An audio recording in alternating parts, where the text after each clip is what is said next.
So I wanted to start by just having you give us a little background of your musical journey so far, from like when you decided you were wanting to learn piano to where you're at now.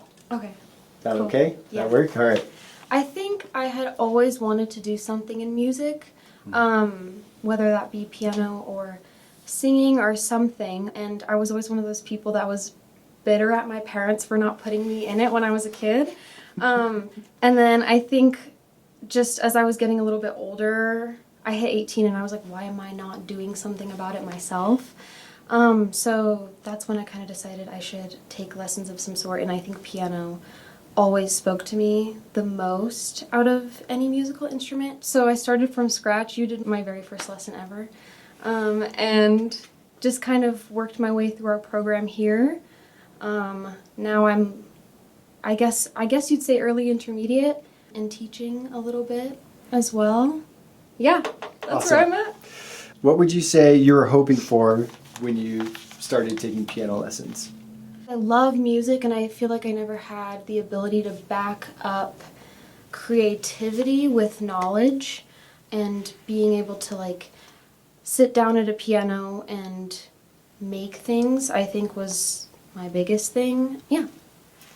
So were you doing you had a piano at your house before you started taking lessons?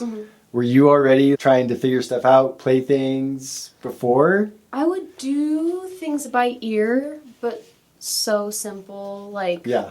doo, doo, doo, Yes. one finger. Yeah. Yes. Really Perfect. simple. Are you still doing that kind of thing? Like with your piano, have you found that taking lessons has helped you with that specifically? Doing things by ear, figuring that kind of stuff out? I think a lot. There was one time where I was here in the studio and we heard like background noise. And you go, could we try to figure out what those notes are? And we all sat down and tried to figure it out together. And I feel like sometimes I'll do that at home as well, which I think is really fun. Love it. Yeah. Nice. How would you say you have grown as a person through your time with 232? I think in so many ways, not just musically.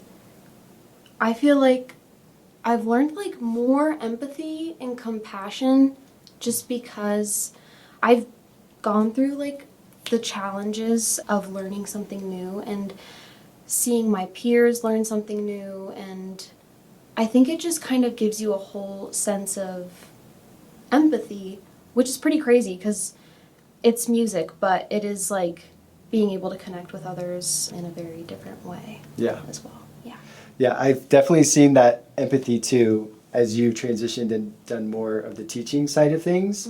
I would say that's been one of your strengths that I've seen in helping students, that you just have a very kind, understanding tone with them. Thank you. And that makes a lot of sense because you're like, I know exactly what it's like to feel Yeah. what you're feeling. Let me help you with that, right? Yeah.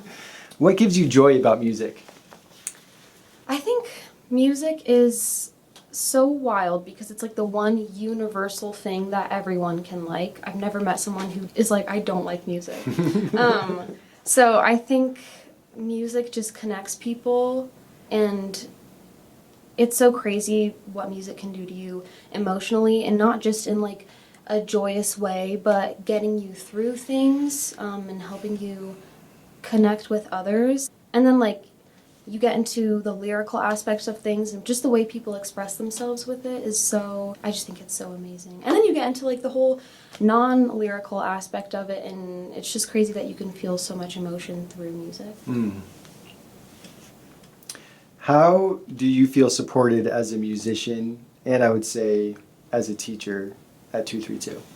It was pretty crazy coming into a studio that was young kids, as an older kid.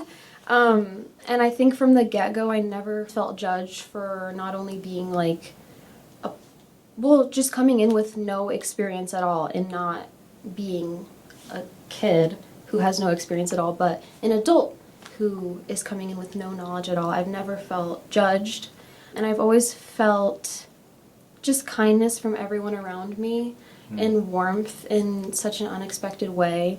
especially sitting in classes with kids who are 12 years younger than me, and my teacher treats me the same as them, which was like, it's crazy, but it's a wonderful feeling. I've always felt at home, I think, around here. What have been some of your favorite opportunities to collaborate at 232? Well, just like for starters, when we have everyone play together, and then sometimes teachers join in, was, I think, like my first experience with it ever, which is really cool. Once we started doing the adult program and I made my way into it, doing those ensemble pieces was so fun because it was never a pressure of this piece has to be performance ready. It was never this has to be perfect, but it was always just kind of fun to play with other people who kind of were experiencing the same thing as me, who just wanted to learn music, and we would make mistakes, and it was sometimes like it would lean towards a train wreck, but it was always fun. It was always so fun. Yes, so yeah. Love that. What ways have you been able to use music to serve others? I think one way is hearing the things my parents have to say after they hear. I don't get to play for them that often, but they've come to some recitals to hear me play, and just the kind things that they have to say is pretty cool because I hadn't played music up until my adulthood. It was just something new to our house, so hearing the support from them has been really cool. And then obviously teaching as well. Just sometimes the effect you see that it has on students you don't expect, and it's a really wonderful feeling. That's great. All right, $1 million question here. Does any particular moment or aspect stand out to you as life-changing? Life-changing. I think kind of what I was saying about gaining more empathy and compassion is pretty wild. Not only that, and then also building a community, a different kind of community than something I've had before is pretty life-changing, and just the support of it all is really meaningful. Yeah, That's great. Yeah. Thank you. Those were all the questions I had, and I would just say that it's been such an honor, such a joy to have you at 232 as being a part of the community. I remember that first phone call, and I was like, "You can come. You're going to be sitting with kids." And you were like, "Okay, let's do it. Let's go for it." And to see the growth that you've had from being that person who knew nothing but was down to just join with whatever we were doing, to see the way you've grown has been amazing. So. Thank you so much. much. It is a true joy to have you here. Thank you. It's a joy to be here. Good.